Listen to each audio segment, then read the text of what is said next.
ඈත දුරක හරිම ලස්සන ගම්මානයක් තිබුණා. මේ ගමේ හිටියේ හැමදාමත් සතුටින් සහ සමගියෙන් ජීවත් වුණු යාළුවෝ. ඒත් මේ ගමේ හිටපු හැමෝම එක වගේ වුණේ නැහැ. මේ තමයි ස්ට්‍රෝබෙරි අක්කා. එයාගේ ලස්සන නිසා එයා හරිම ආඩම්බරකමින් තමයි ජීවත් වුනේ. අනේ මං කොච්චර ලස්සනද? මේ ගමේ ඉන්න අනිත් අයට මං වගේ ලස්සන වෙන්න කවදාවත් බෑ. මං වගේ ලස්සන කෙනෙක් ඉන්නෝලේ මාලිගාවක. ස්ට්‍රෝබෙරි අක්කා මැජික් පොකුණක් ගැන දැනගෙන හිටියා. මම යන්න ඕනි මැජික් පොකුණට. එතකොට මට තව ලස්සන වෙන්න පුරුවන්. මේ ඉන්නේ පීච් නංගි. එයා මල් පැලවවන්න හරිම ආසයි. අපෝයි මඩ නාගෙන මල් හිටවනවා. සමහරුන්ට කවදාවත් මන් වගේ ක්ලාසි වෙන්න බෑ. පව් ඉතින්. ස්ට්‍රෝබෙරි අක්කා ආඩම්බරයෙන් යන්න ගියා. කෙසෙල් සීයේ අද කාලගුණේ කොහොමද? පත්තරේ තියෙන්නේ අද රෑ මහ කුණාටුවක් එන්න පුළුවන් කියලා. හැමෝම ප්‍රවේශම් වෙන්න වෙයි. ඇපල් මල්ලි අපි මල් වැටක් හදන්න යන්නේ. ඇවිත් පොඩ්ඩක් එකට උදව් කරන්න පුළුවන්ද? එහෙමද කැරට් අයියේ. හරි මාත් උදවට එන්නම්. ඒ යන අතරමඟදී ස්ට්‍රෝබෙරි අක්කට කැරට් මල්ලි ඇපල් මල්ලි මුණ ගැහුණා. ස්ට්‍රෝබෙරි අක්කේ ඔයත් එන්නකෝ අපිට උදව් වෙන්න. මොකද්ද කිව්වේ? මම මේ ලස්සන මං ඔයාලා වගේ කුලී වැඩකාරයෙක් වෙන්න ඕනද? ස්ට්‍රෝබෙරි අක්කා ආයෙත් ඇගේ ගමන යන්න පිටත් වුණා. මං තවත් ලස්සන වෙන්නයි යන්නේ.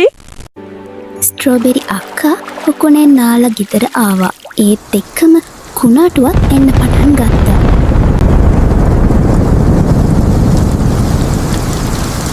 ගෙදර ආපු ස්ට්‍රෝබෙරි අක්කා තමන්ගේ ලස්සන ගැන හිතමින් ෆේස් පැක් එකක් දාගත්තා.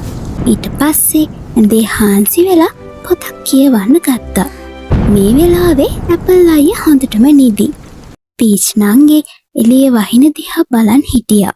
එක පාරටම මහඬක් නංවමින් ස්ට්‍රෝබෙරි අක්කගේ ගෙදරට අකුණක් වැදුනා.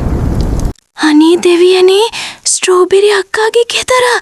මම ඉක්මනට කෙසෙල්සියාට කියන්න ඕනේ. පීච් නංගි තද වැස්සේම කෙසෙල්සියාගේ ගෙදරට දුවගෙන ගියා. කෙසෙල්සියේ! කෙසෙල්සියේ! පීච් දුවේ. ඇයි මේ වෙලානේ? ස්ට්‍රෝබෙරි අක්කගේ ගෙදරට අකුණක් වැදුන සීයේ. මම හිතන්නේ දැන් එයාට අපේ උදව් ඕනේ. හපොයි දෙවියනේ. දුවේ ඔයා ඔහුම ඉන්න. මම අනිත් අයට කතා කරන්නම්. කෙසෙල්සියා වහාම ගින් හදිසි සීනුව නාද කළා. ඒ සද්දෙට ඇපල් අයියා නින්දෙන් ඇහැරුණා. ගමේ හැමෝම කුණාටුවේම එතනට දුවගෙන ආවා. කෙසෙල්සියා වෙච්ච දේ එයාලට කිව්වා. සීයේ මේ කුණාටුවේ අපි කොහොමද ඔතන්ට යන්නේ? දැන් හුළඟ තවත් වැඩි වෙනවා. මම කියන විදිහට අත් අල්ලගන්න. සමගියෙන් ගියොත් විතරයි අපිට මේ කුණාටුව පරද්දන්න පුළුවන්. අනේ මගේ ලස්සන ඇඳුම මම දැන් මොකද කරන්නේ? සීයාගේ උපදෙස් පිට හැමෝම අත් අල්ලගෙන කුණාටුව මැද්දෙම ස්ට්‍රෝබෙරි අක්කා බේරගන්න එයාගේ ළඟට ආවා. අනේ ඔයාලා ආවේ මට උදව් කරන්නද? ඇපල් අයියයි දොඩම් මල්ලි එකතු වෙලා අක්කව ඔසවාගෙන ප්‍රවේශමෙන් පීච් නංගිගේ ගෙදරට එකගෙන ගියා. පීච් නංගි එයාට උණුසුම් කෝපි එකක් ගෙනත් දුන්නා. ස්ට්‍රෝබෙරි අක්කා ගොඩක් පසුතැවුණා. අනේ මට සමා වෙන්න සීයේ. මම මගේ ලස්සන ගැන හිතලා ඔයාලා හැමෝවම පහත් කරලා කතා කළේ. ඒත් අද මම තනි වුණ වෙලාවේ මාව බේරගත්තේ ඔයාලා හැමෝම එකතු වෙලා. මම ගොඩක් වැරදි.